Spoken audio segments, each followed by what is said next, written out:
This time on Kawaii-Fi Radio, Kyle and Kenny have been left unsupervised. Everyone else is busy with adult things and having responsibilities. Must be nice. No, it's not been nice because we've had the same ourselves. Kyle blows minds with facts about the Pluto anime. Yeah, right? So it's like someone's went and got Astro Boy and Akira and slammed those art styles together. Yeah. That's exactly what it is. Oh, now that I've seen it, I cannot... It's so cool! And the boys have a hot take. I can't not recommend this. This is one of the big, this is a top anime of the year. Yeah. Tetsuo! Kaneda! Onii-chan? It's over 9,000! Nani? Configure the language logic interface for Japanese. Kawaii-Fi. Kawaii-Fi. Kawaii-Fi Radio.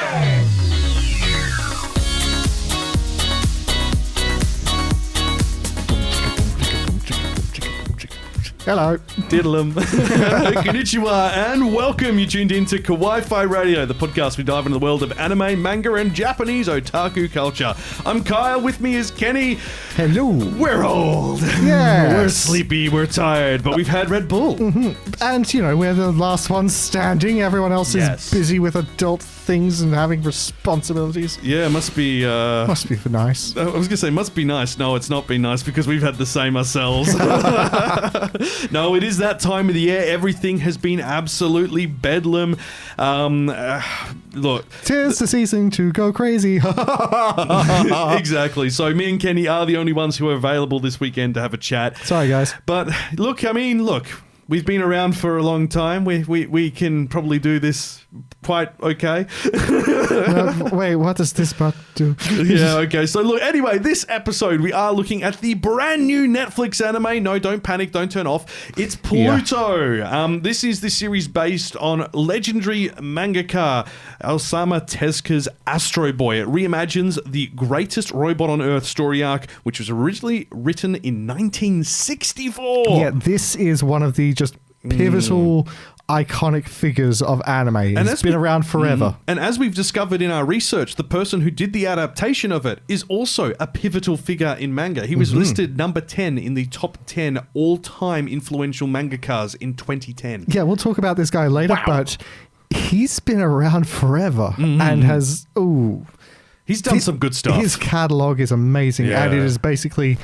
tipped me off to what the next thing I need to watch has to be. But we'll get to that. Yeah. Now, if you are new to the podcast, welcome. We do also have a YouTube channel where we share anime-related videos and interviews. More details on that. Come to our YouTube channel. Subscribe. Fight me in the comments. And more details on that and links for socials in the episode description. Also have a Patreon where we share additional content, including the whole other podcast known as the pre-show, which includes outtakes, video extras, and chances to vote on episodes such as our annual Halloween and Valentine's Day episodes. The Valentine's Day episode is usually spicy. Steamed hams. No, if that sounds like something you'd be interested in, details below. But let's start the show off with what we've been watching. I have no idea how old I am or where I came from. Nani? Ohayo! Hang time! I gotta go! I have to know! Hooray! I did the thing! Doo-doo-doo. Oni-chan, nani wo miru? What we're watching. Now, dear listeners, I want to introduce you to one of the weirdest anime I have ever seen as part of a season. That's saying a lot. Yes, it is. This season's strangest anime is Under Ninja. Now, yep. Look, it starts off with the jankiest CG you have ever seen. I've seen what was it? X-Arm? Yeah, no. It's worse. That's impossible. On purpose. The janky CG is only used for American soldiers. They use CG elsewhere in the series and it's actually really good. I'm confused. It's really strange. So, explain. Under Ninja is a series set in Japan in modern day. And the creator of it wrote the manga series I Am Hero, which is about basically an otaku loser in the zombie apocalypse. His art style is very, I guess you would say ugly on purpose. Like, there is no good-looking characters in his series. So, Under Ninja is just one of those shows that I started watching and I went, this is the stupidest thing I have ever seen. Why is this not listed as a comedy? It is. It's just not for the series for some reason. So, the ninja organization in Japan, which once flourished, was dismantled by the GHQ after the Pacific War, and it disappeared. However, ninja still exist in secret, and it is said there are over 200,000 of them living in Japan today. There's one standing behind you right now as you listen to this. Hiding and working in the dark in the public and private sectors and in all kinds of organizations. Now, while some of the elite ninja work behind the scenes at national level conflicts, the ninja at the end of the line are often unable to find work.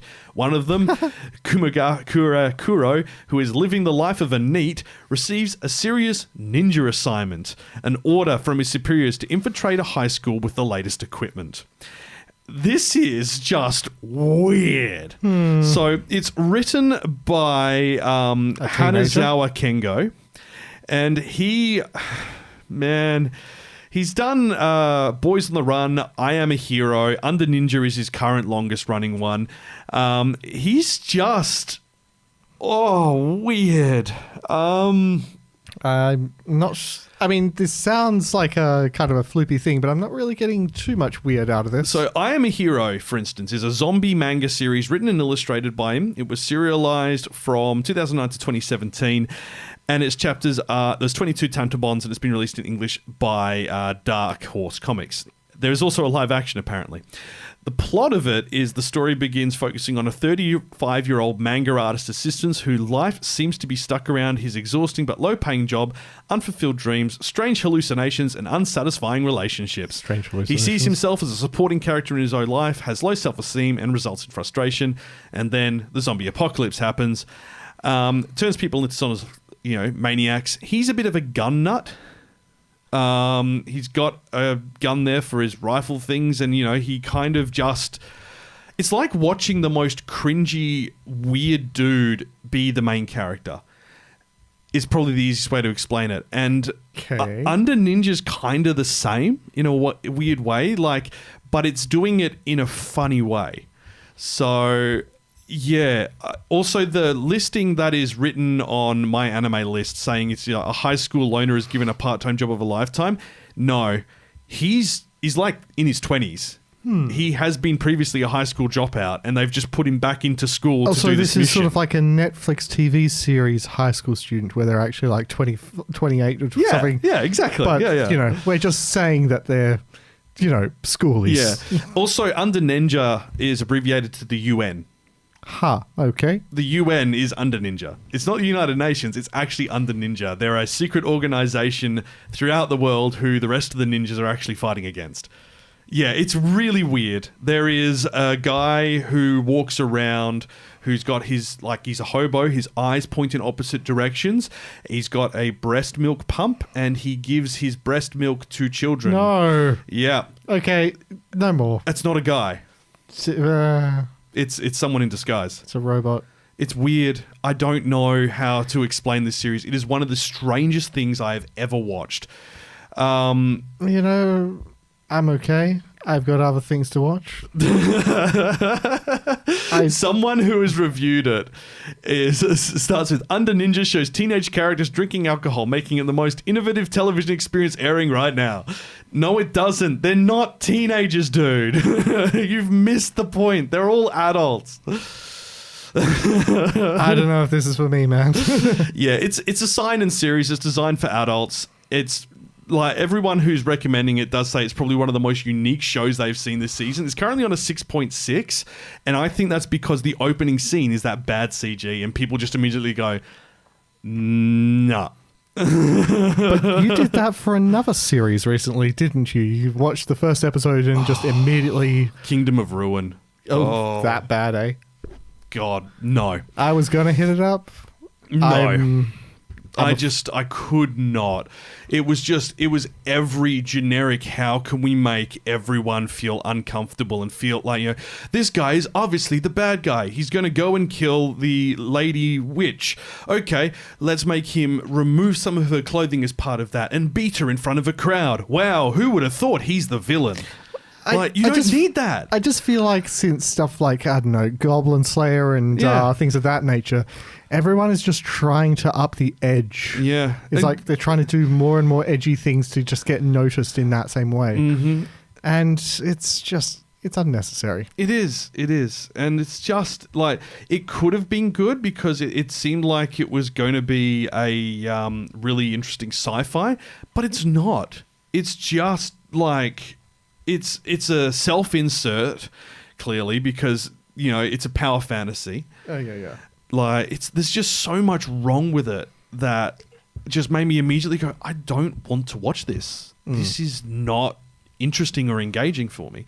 And there's so much better things to watch this season as well. Like, there's no shortage of good shows to check out. I've been destroying Freerun still. And Shangri-La Frontier. So good. Holy cow, so good. Has no right to be that good either. It's like, it is a kind of a pretty generic plot. It really is. It really is.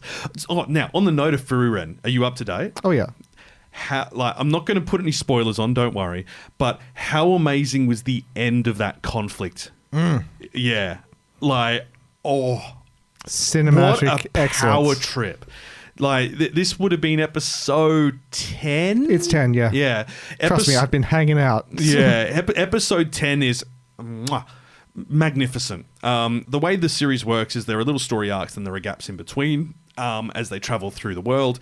And this is, I think, about a 3 or 4 episode story arc set in a city that's out in the frontiers near the demons. Yeah. And everything that occurs in there and the way you learn about the demons and the type of entity they are in this story, and then the way that and it's the singularly combat goes out. It's a very creative way of handling demons. It's not just they have horns and are evil. Yeah. It's that there is method to their villainy. Yeah. And you're like, oh, okay, I understand you. I understand what you are, how you are, and why you are.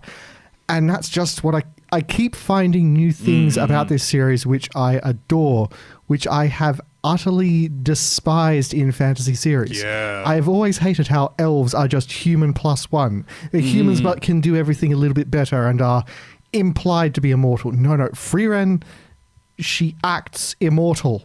She is this timeless creature. It makes sense for her to be disconnected from the passage of time. Just everything about this series, someone thought about this. I know. Well, I mean, this is why it won all those awards. And I mean, I remember that happened about 3 years ago when we were doing the podcast and we were like, this is going to be big. Oh, yeah. And yes, it is. It is the #1 show this season, according to My Anime List and all the other rating sites, and for very good reason. Yeah, I rate this in Shangri-La as high as possible.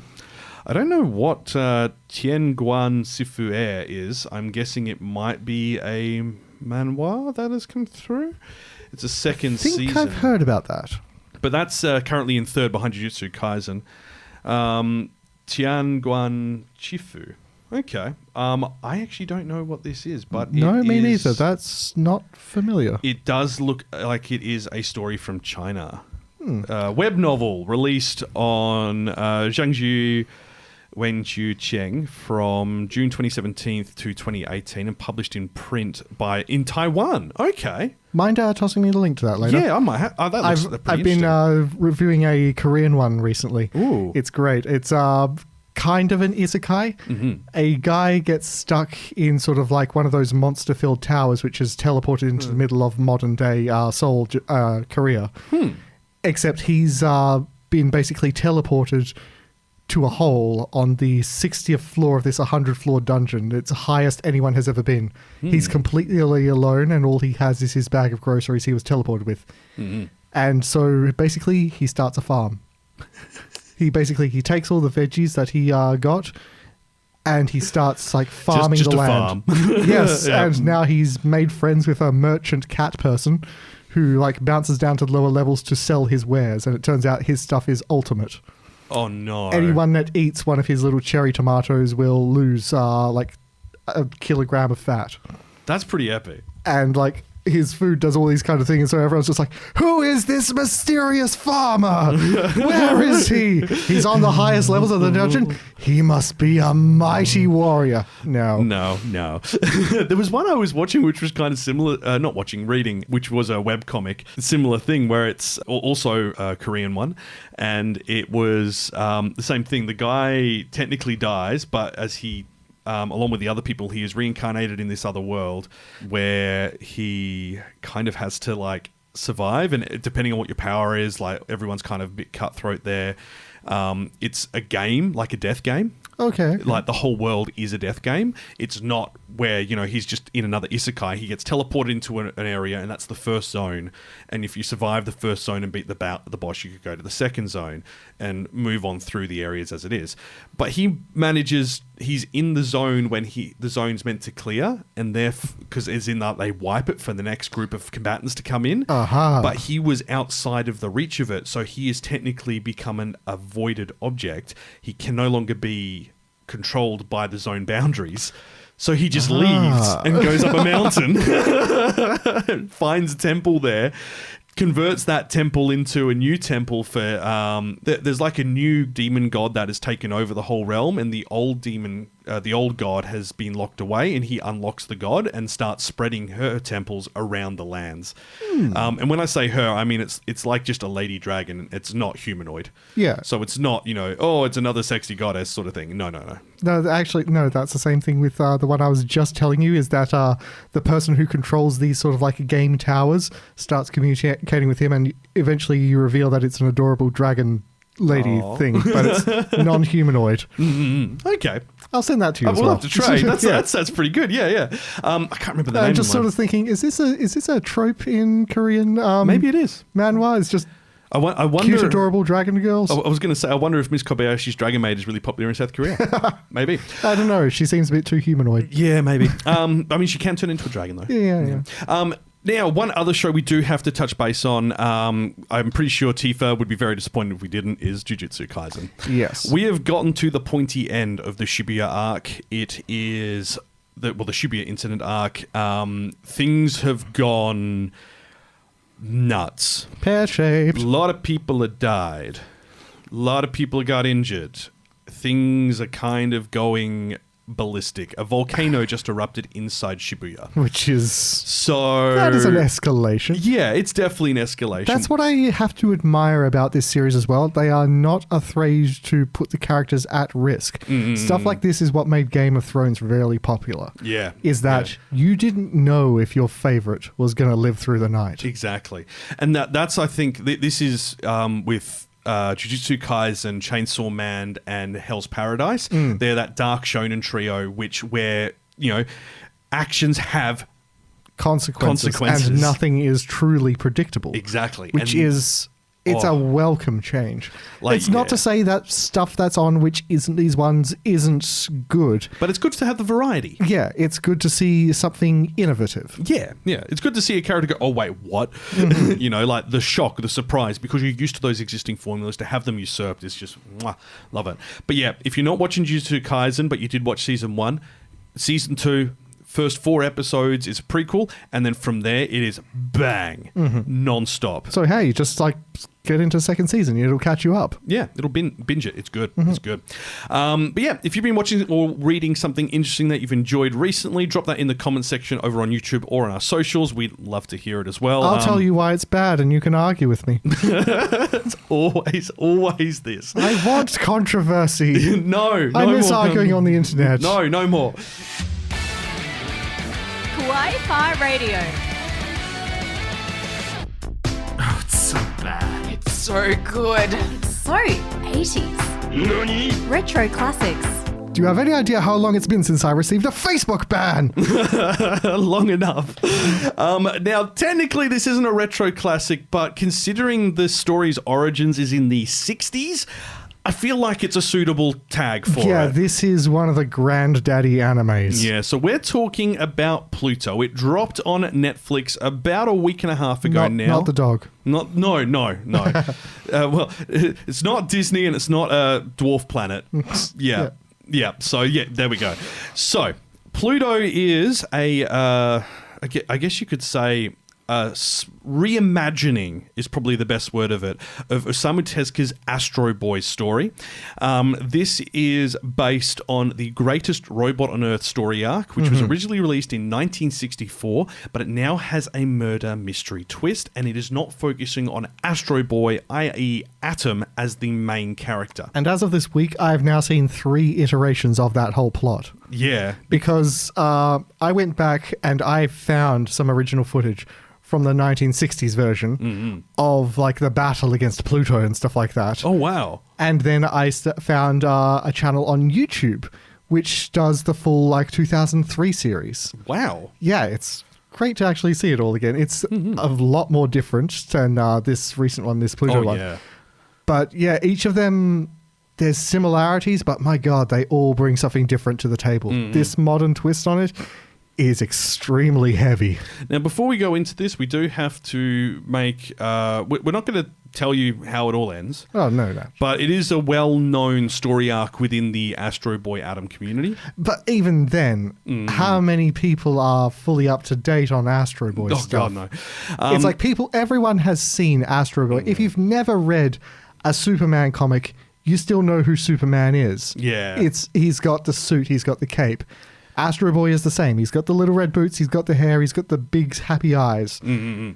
It's he's an icon well-known. of anime, Yeah. but even so, people aren't up to date on all the side characters and the plots and stuff like that. This is true. So this was a manga written in 2003 to 2009, which ran for 8 volumes. It was written and illustrated by Urasawa Naoki, with Makoto Tezuka, Makoto Tezuka, Osamu Tezuka's son, supervising the series, alongside Tezuka Productions being listed as cooperating in development of it. Now, Tezuka Productions normally do just the anime components, but obviously being named after Osamu Tezuka and being, in charge of his legacy, basically, they are, heavily involved in all of his IPs in some form or another. This has always been the case for Tezuka, though. And like we said, that this is one of the granddaddy animes. This is one of the big, long-standing legacy animation studios. They've always been around and they've always taken their work very seriously. Yeah. We had Dororo not long ago, the remake of that. I will wheel that back a little bit because I have seen some of the random thing Tezuka Productions have been involved in. I'm just there are some turds in there. They aren't the lead studio of them, but yeah. So what, they get someone else to say, hey, can you help us make this? Yeah. Yeah. I mean, there's a lot of overlap with studios like that. So, Studio M2 was the lead studio for producing the Pluto anime, and that was supported by Tezuka Productions and Genko, along with a couple of other support studios as well. I'm not sure I know much about M2. Yeah, we had a look, and there's not much listed under them, and none of it until this is well received. So, the genre action, mystery, sci-fi, suspense, psychological dropped on Netflix start of October 2023. And look, the plot, it's different from Astro Boy because it's not focusing on him as the primary character. But that's the thing. I mean, you haven't got all the way through the anime yet. I binged it, so I've seen it all. There almost isn't a main character for this. It's an ensemble cast. Yeah, that's the thing. It's like the focus will be on one character for a while, and then it switches almost imperceptibly. Yeah. And you have no idea when it's going to come and what the consequences of this mean. I did find, and something to note is that the first episode, the first half of it's quite fast. And because of that, the second half feels incredibly slow. But that's to my knowledge, that's the only slow part of the series. Everything else has been pretty full on from there. Oh, it's constant escalation there. Yeah, but that slow part is to kind of provide context on what's going on with these robots. So here's the plot. Famous for his military service in the 39th Asian War, the legendary Swiss robot Mont Blanc is violently murdered. Humans and robots around the world mourn for the beloved celebrity, and Mont Blanc's popularity only grew in the years following the war thanks to his dedication to nature conservation and his loving personality. Fellow war veteran and robot Europol detective Gesh is sent to investigate Mont Blanc's tragic demise. In his pursuit, he uncovers evidence of a mysterious entity known only as Pluto. He also learns of a conspiratorial plot to dismantle the 8 specialized robots from around the world who participated in the war. Racing against time to save those who still remain, Gesh grapples with his memory, morality, and a world full of hate, desperately attempting to defend the fragile coexistence of man and machine. Now, in the Astro Boy universe, all robots, like all of them, have the 3 laws of robotics in them. They cannot hurt humans, they cannot put humans at risk. And so for one of them to actually start killing both robots and humans It's the whole mystery. It's like, ooh, is it a human and a robot in cahoots? Is it... What's going on? Yeah, like, is it a human who's put their brain inside a robot, outfit? Like, there is a lot of questions that come up and then are slowly unveiled throughout the course of the show. And then there's the whole motive. Yeah. Why? Yeah, and then because this is set in the Astro Boy universe and this is set, after previous incidences have already happened, those incidences are referenced, but not in like a if you know way. They're actually laid out properly. Yeah, you're given flashbacks, you're given information, you're given a lot of clues. It's done the whole murder mystery thing very well. And this is the thing. It's not one of those shows where you need prior reading. If you've never watched Astro Boy at all, you can watch this and enjoy it. Mm-hmm. It's really well done. But as I said, just bear with the first episode because these are hour-long episodes. Yeah. Yeah. And the second half of episode 1, you're just going to be like, is it going to be like this for the rest of it? No, it's not. This is just to kind of show you the difference in what these robots and characters did after the war and how they're trying to, I guess, find their own cause, their own purpose. So it's a little bit slow and it's to do with the musician and a butler and you're just kind of a bit like, what? I found that whole bit interesting. Yeah, it's just a very sharp tonal switch, isn't it? So it was to show the relationship between man and machine, basically. Yeah, this is true. So, as we mentioned, this is a series based on Tezuka's Astro Boy, and the Pluto manga was written based on that, with direct, work connecting to those around it, those who had the IP and making sure it was, supervised and looked after. So the Pluto manga was a critical and commercial success. It won several awards, including the 9th Tezuka Osamu Cultural Prize. It has sold over 8.5 million copies. Mm-hmm.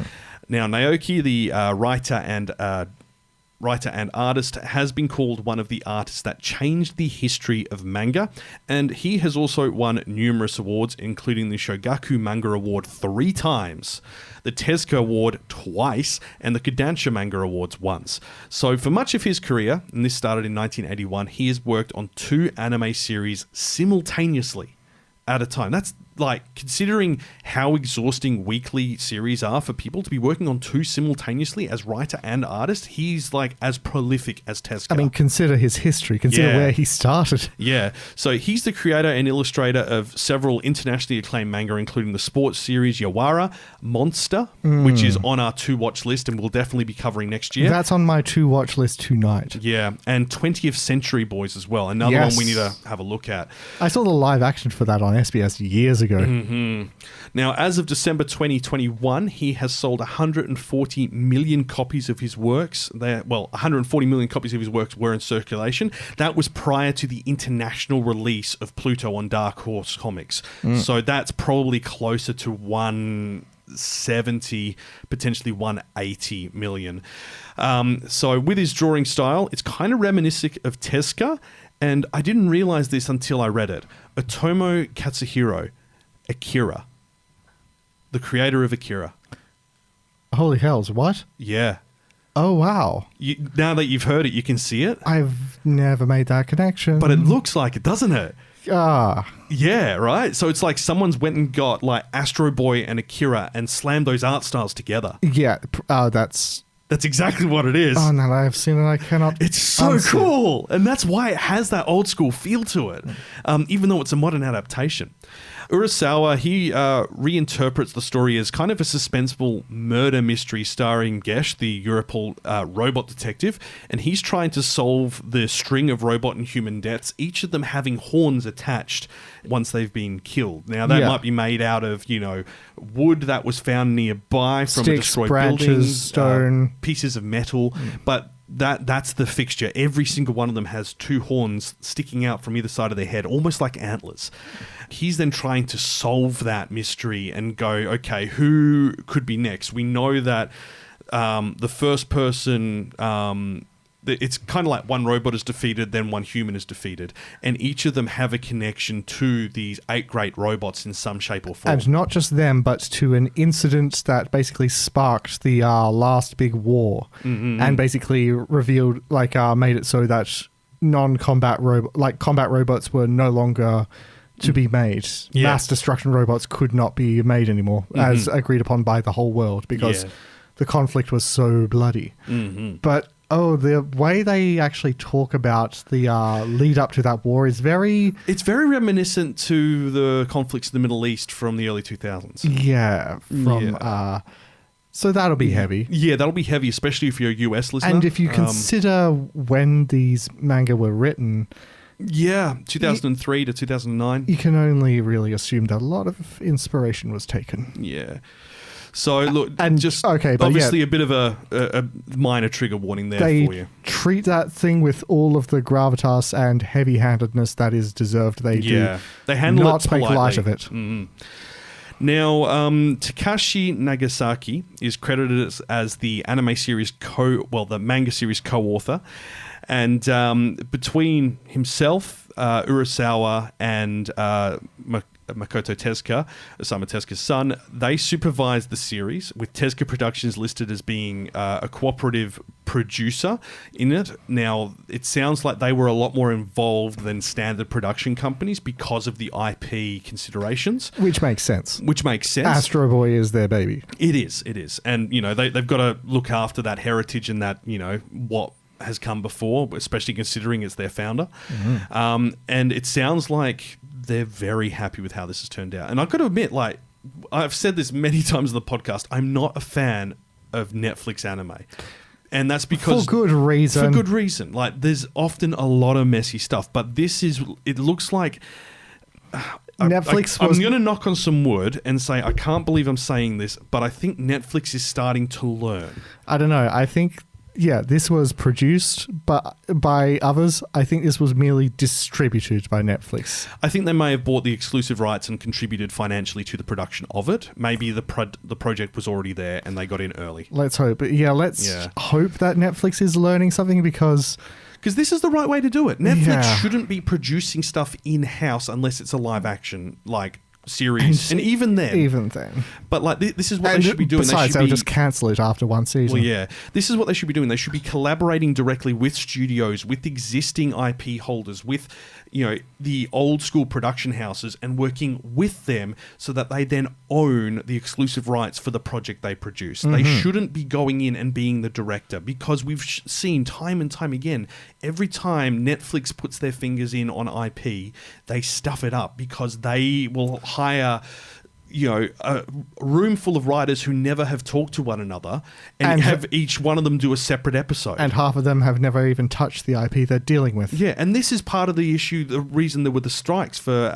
SAG-AFTRA and all that in the US, because the work was becoming so chaotic, so unreliable, and the actual finalized project was coming out as a mess because they weren't having a dedicated lead writer to coordinate people, because they were cost-cutting. Mm-hmm. They can cut costs in other ways. They cannot do the development.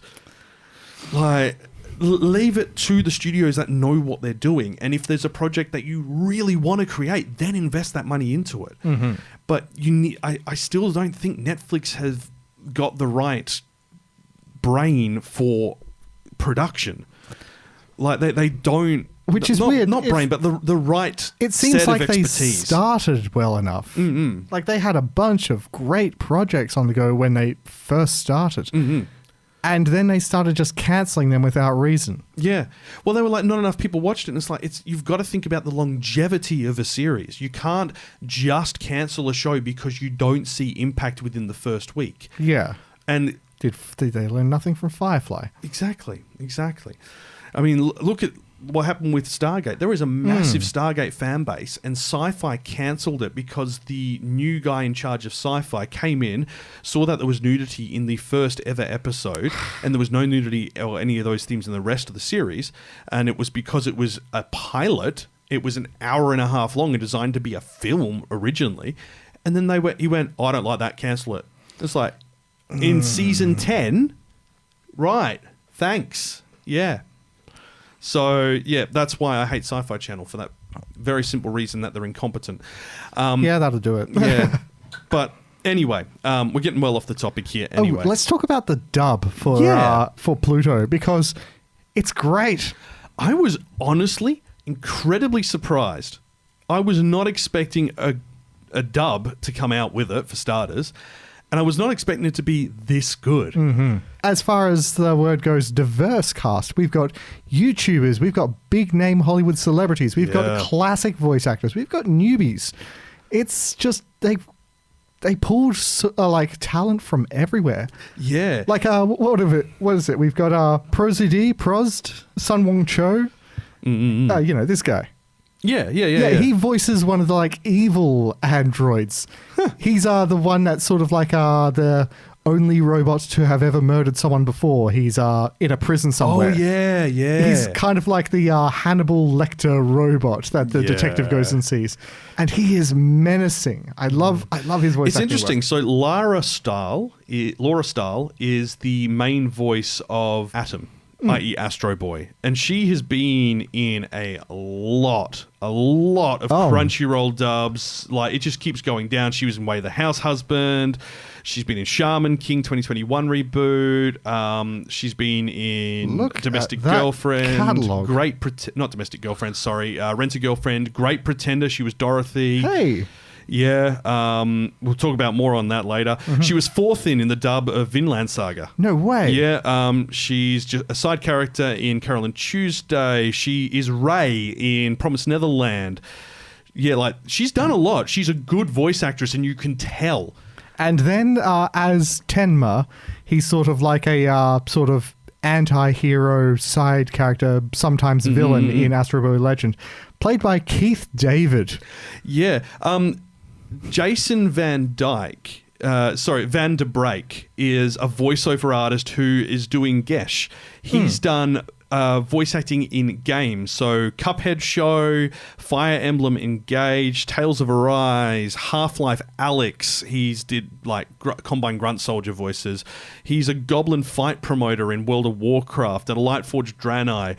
He's done commercials out the wazoo. This is a guy who's been in a lot of different things, and he's been a selected client for a McDonald's voiceover. For something, it's what? Who was it that voiced Hercules? Oh, because I've heard his voice everywhere in anime. He was from one of my absolute favorites, Ghost in the Shell standalone complex. He was Bato. Oh, right. Is he Hercules or is he Hercules? Yeah. Hercules. He is Richard Epcar. Yes, that's him. Yes. Love his work. Oh, wow. Yeah, he's Daisuke Jigen in Lupin. Mm-hmm. Wow. Zom 100, he's... everywhere. He's the old dude in the hill. He is Yawech in Bleach. Zangetsu as well. He is... Wait, he was Zangetsu in Bleach? Yeah, in the new one. Oh, okay. Yeah, I don't know if he's in the original. Yeah, so he's been Jigen in Lupin for a while. He's a lot of characters in One Punch Man, mostly side characters. He's always a cool bloke with a gun. Yeah, he's also the Elder Centipede in One Punch Man's second season, the giant, ridiculous one, which goes, nope, I'm leaving. Wow, going through this list, it is not short. Mm-hmm. Yeah, that's good. I can get in that. He's been Joseph Joestar in JoJo 4. So, yeah, you can tell that they've been really thoughtful about the actors that they've brought in for this. I wonder who produced the dub because, and this is something we talk about a lot, depending on the studio will depend on the quality. I feel like you didn't quite grasp the whole gravity of it being Keith David as Tenma. I can't. He has such a deep and powerful voice. Tenma Umataro. But it's he's a supporting character. He's African-American David Attenborough, man. Wait. Dr. Tenma? Yes. Oh, wait. This is just showing all of his different voice actors, not just in the other one. Cool. Because it had Dorian Harwood originally. But that's in the other version of, the other Astro Boy dubs. Yeah. Tenma. Yeah, he's like a pivotal... Yeah, Keith David. Holy cow. I did not click on that. Yeah, Keith David was Anderson in Mass Effect. He's also the narrator for Princess Mononoke's dub. Mm-hmm. Wow. He was in 3 by 3 Eyes as well. Wow, he's done a lot. He's awesome. I'm glad they brought him back. He was in one of the Saints Row games as himself. Yeah, it's okay then. It's one of the games is you become president and just decide to make Keith David your second, and I don't even know why, but I just adored it. Because it's just Keith David's voice talking to you all the time. Okay, so I think we can find the dubbing I can't do an studio. impression of him. It is Los Angeles. I do not. Patrick Sates did the actual directing of it and the translation. He has done a really good job. Oh, I know this guy. He's done... he's a voice actor. So he's a voice actor for Frankie in One Piece. Yeah. He is Kurosaki in Bleach. Ishino Kurosaki, dad. Dio Brando in JoJo. He's in Fairy Tail. He's Jiren in Dragon Ball Super. There is a lot of crossover. I'm noticing Bleach and JoJo's a lot with these voice actors. Now, Ayuno is a dubbing company based in LA. They were formed in March 2021 following Ayuno Media Group's acquisition of SDI Media. So they had been around doing stuff from 2017 to 2021. So they're a relatively new-ish studio. And then in 2022, they rebranded to just Ayuno, which is good. They have done Pokemon Journey, the series, so the season 24-25, Tokyo Revengers dub, Battle Game in 5 Seconds, Aim to be Pokemon Master, so season 25 of Pokemon, Kengan Ashura season 2, Pluto, films, Pokemon movies, Child of Chimera Month. It's a lot of Netflix ones, but it's actually the ones that are good on Netflix, which is really unusual. They did Oku: The Inner Chambers, for instance, as well. They haven't got a massive amount of animated dubs, but what they have done has been good. They've done the dub for Black Clover's film, which is coming out on Netflix. Like you said, this company was formed in 2021, so they've only been around a while, but from what I can see on that list, pretty decent pedigree. Yeah, it's actually pretty impressive. Like, it's quite limited, the list of shows that they've done, but all of these I know are not ones that you talk about in like bad terms. Like, they did Big Mouth, for instance. Oh, that's a shame. Yeah, look, fair. But considering the quality of the dubbing is really good. Yeah, fair enough. Like, for the content, it works. It works. But yeah, they've got a pretty decent pool. Holy cow, actually. I can't even... I'm going to stop trying to scroll that pool. It's longer than the rest of the things. But yeah, so they're a relatively young studio, but the work that they have done hasn't been bad. And that's been reflected with Pluto because it's been good as well. So go figure.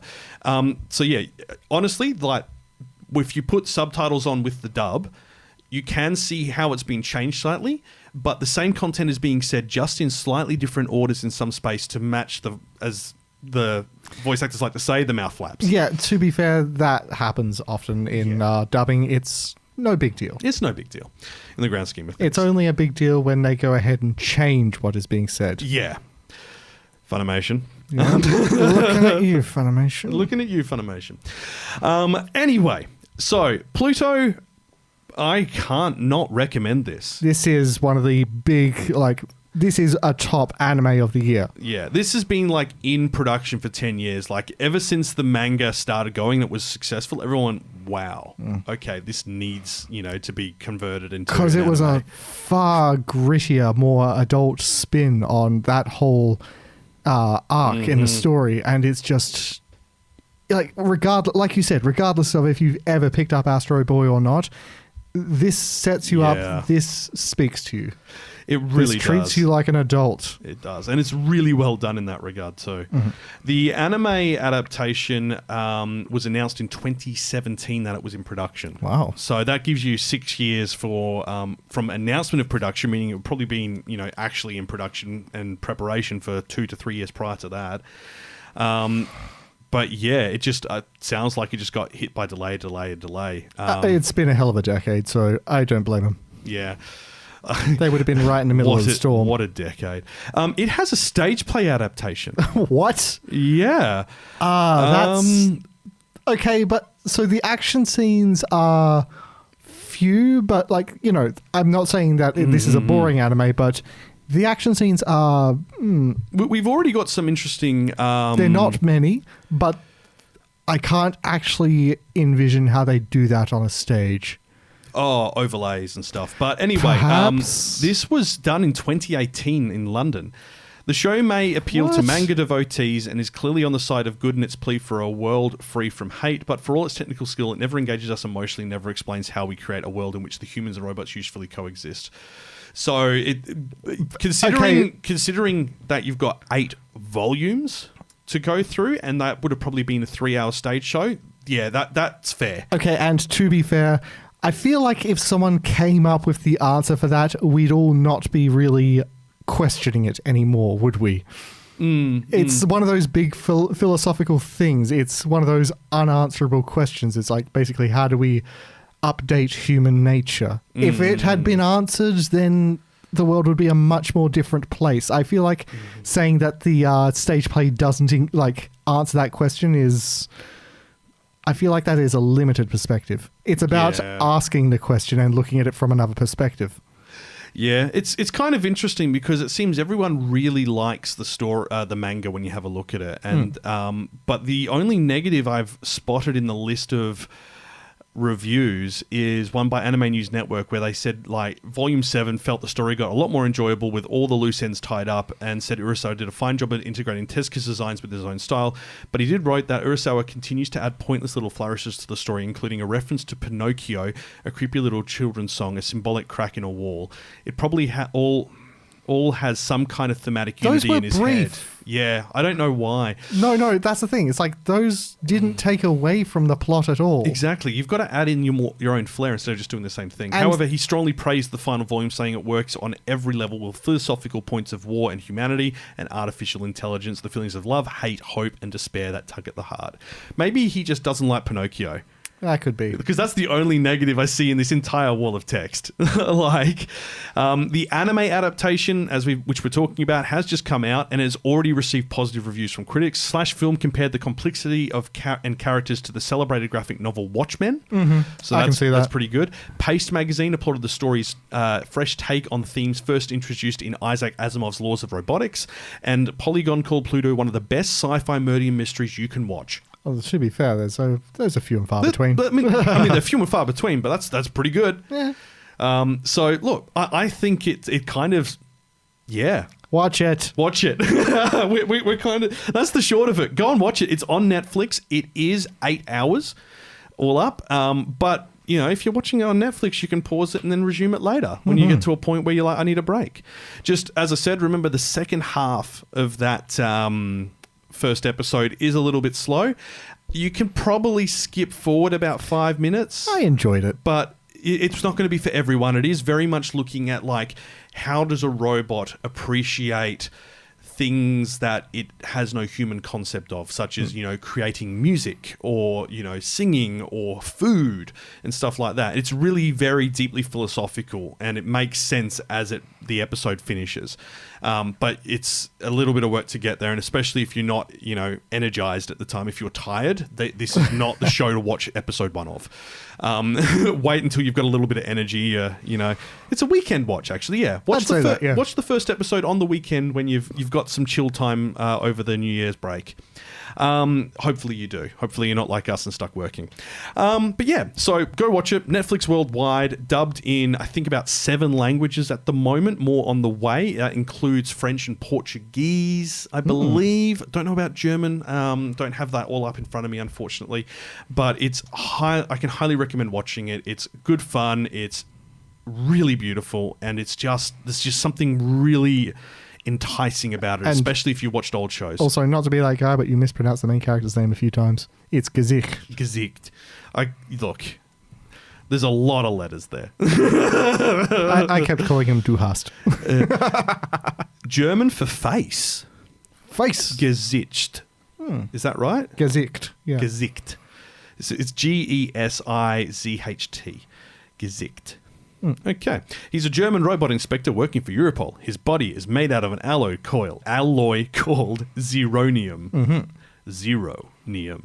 And he is capable of firing a devastating blast using the alloy as a shell. Yeah, he basically converts some of his body armor into a weapon. Yeah, it's pretty cool. But yeah, anyway, go watch Pluto. It's time for us to talk some anime news.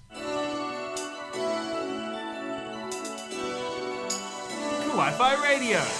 Tonight on Anime Communique. Great story. Compelling. compelling and rich. Nothing brings ratings up like a little controversy. Oh, we got a controversy. We do. High Dive is to end service in certain areas outside North America on December 14th. What? Which areas? Do we know? We don't know. Have they just said that they're just going to stop doing anime in places? So what this is, and we were discussing this on the pre-show a little bit, I think, AMC Networks acquired Sentai Holdings, which includes Sentai Filmworks and High Dive, at the beginning of January 2022. Now, that acquisition includes all of the member interests from Cool Japan Fund Inc., which is a private Japanese investment fund, meaning they are no longer a stakeholder. That's a problem. Because that's why High Dive was bringing shows that no one else was bringing. Yeah. Oh, joy. So High Dive modified a list on its support page on Monday to state the service will not be available in certain areas outside of North America. Full access to High Dive's library will be available on the service's website through to December 31. But it's going to start on December 14th for some things not being accessible. Now, the company did not give a specific reason beyond that. It is the decision has been made after constantly evaluating the High Dive offering and its area of operations. Now, as me and Kenny were discussing previously in the pre-show, this is not... This sounds like a business decision because they say they sent a update to Anime News Network stating that in light of strong demand for anime content around the world, we are constantly evaluating High Dive business and are strategically focusing our operations, now this is the key part, on the fast-growing global markets that represent approximately 98% of our current customer base. So that means for whatever these countries are, they only account for 2% of their customer base. And what it's probably an equation of is that those areas, the cost of licensing their entire library in those areas compared to how much they earn is a negative. I can understand the logic, I guess, but I mean, it's also making these things harder to access for people just encourages people to go pirate. Exactly. But like, if it's a case that, you know, for argument's sake, I don't know which countries they're going to be in, but let's say for argument's sake, they give me a random country. Morocco. Okay, let's say Morocco is a separate rights area. And Morocco then you will then have to license all those things for Morocco. You're going to be paying a fee. Let's, for argument's sake, the entire fee High Dive pays to license their entire library in Morocco is $1 million US. I could see that. If they're not earning more than double that, then it's not viable because that's a license fee, but then you need to have servers, access to it, low latency access to it.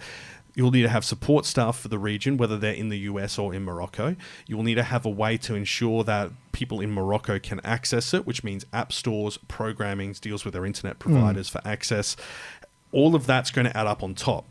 High Dive charge, like $10 a month, $120 a year. You're looking at needing 10 to 20,000 viewers to support that, which can be an ask in certain countries. I imagine. I mean, we recently got a spike in fan base from Lithuania. And from what I did some research on that matter, they have a pretty small but very passionate anime community. But I could see that in certain places that if it was less than a place like that, if the anime community was not so big, then it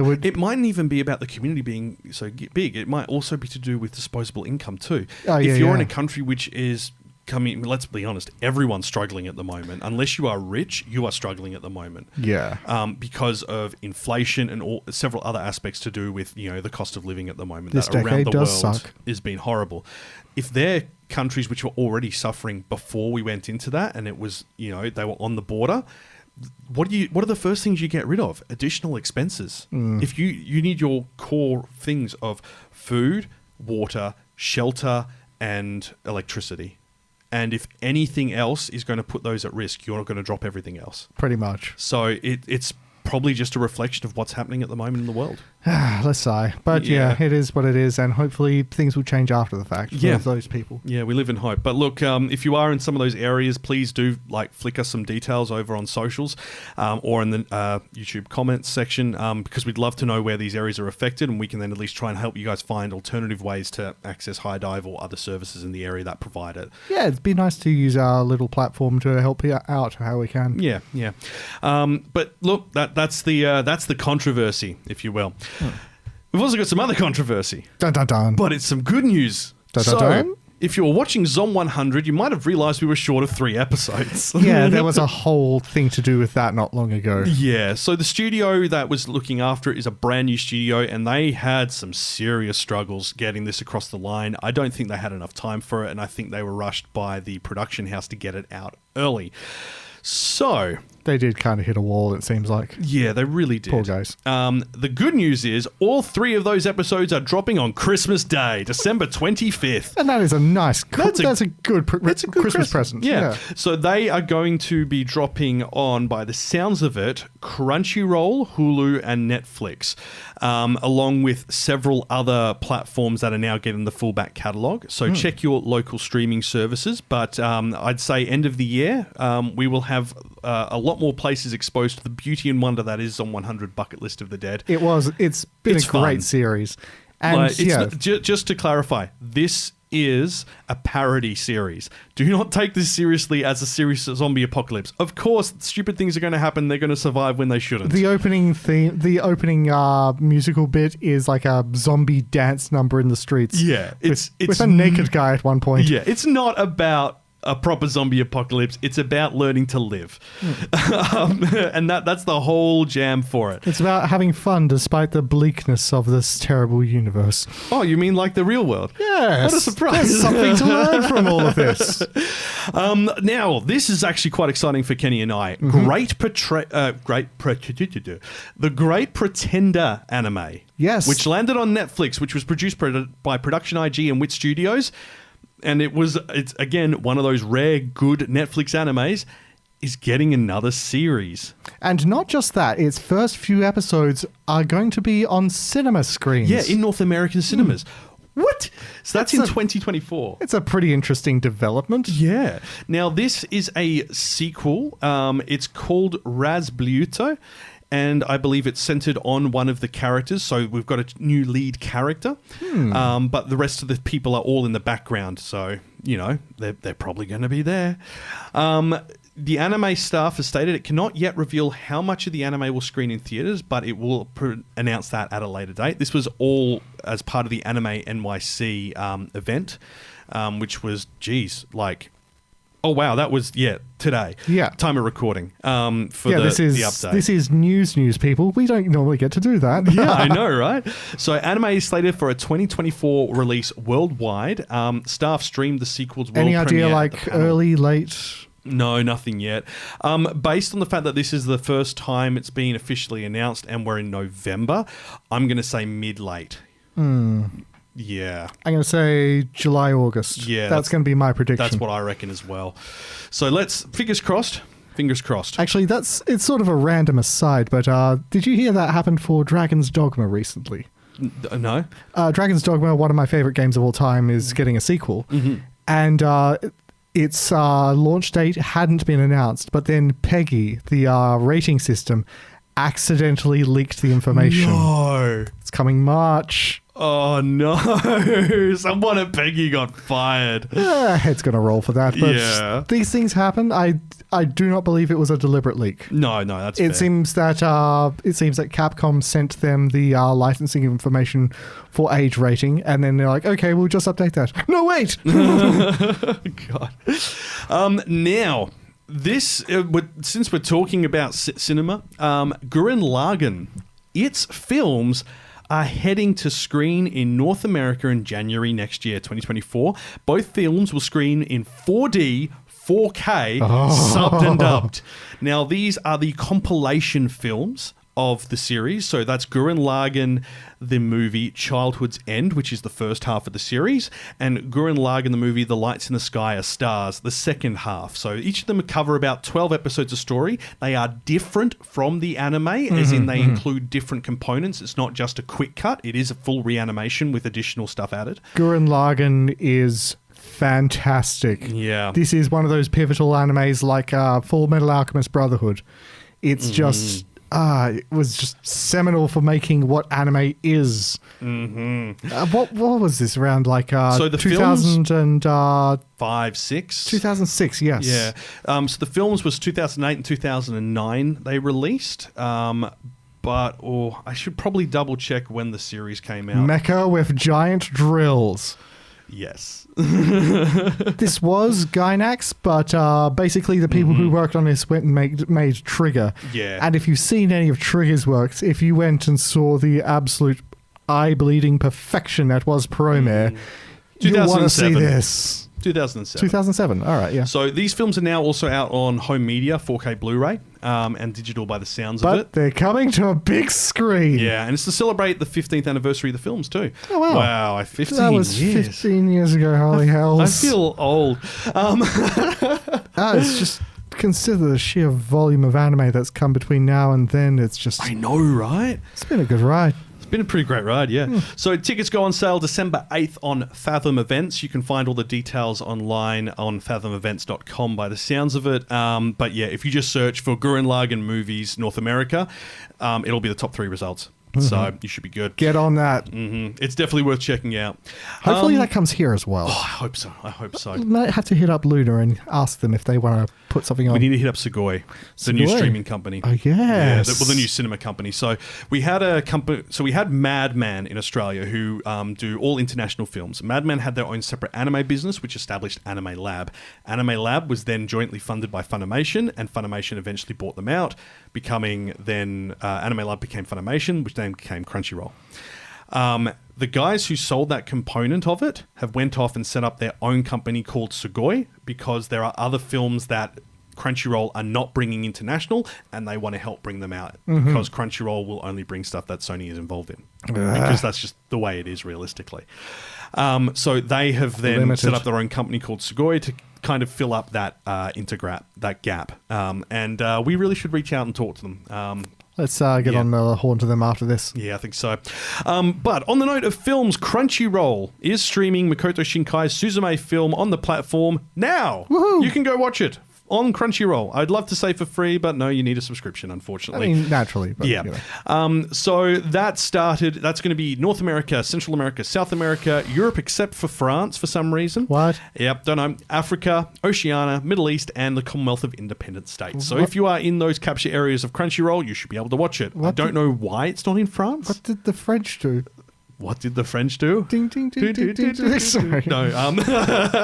So I think in France, it's because it premiered in France, and I think someone else has the rights in France for broadcast of it. Oh, okay, so maybe Crunchyroll can't get those rights until they expire.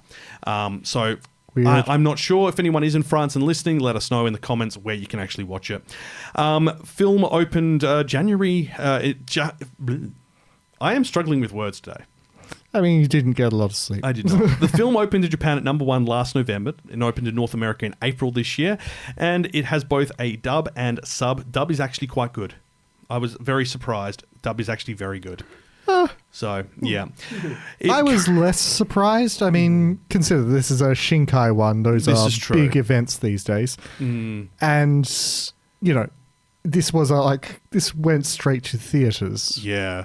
Box Office Mojo currently lists the film with a worldwide gross of $175 million US, which for considering it's only cost them, I think, about $15 million.